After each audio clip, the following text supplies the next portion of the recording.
Spodnji del hiše preurediti v območje za bivanje psov. Tako so se s prostorsko stisko soočili člani družine Nikolič iz Brežic, ki živijo s psi in za pse. Zdaj smo pa v kotilnici, ki je bila včasih soba za goste, ampak ker gostov ne sprejemamo več, jih trpamo kjerkoli drugje po hiši, smo mi to sobo za goste preuredili v kotilnico. Tudi za čistočo je odlično poskrbljeno.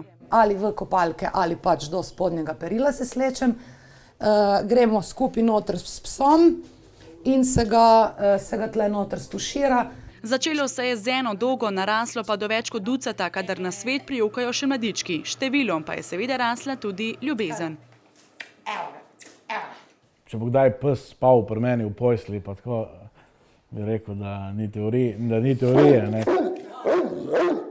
Hrana, zdravljenje in skrb za tolikšno število psov so za družino precejšen finančni zalogaj. In čeprav gre večkrat na tesno, ter se je treba marsičemu odreči, vsakodnevno vztrajajo in se trudijo.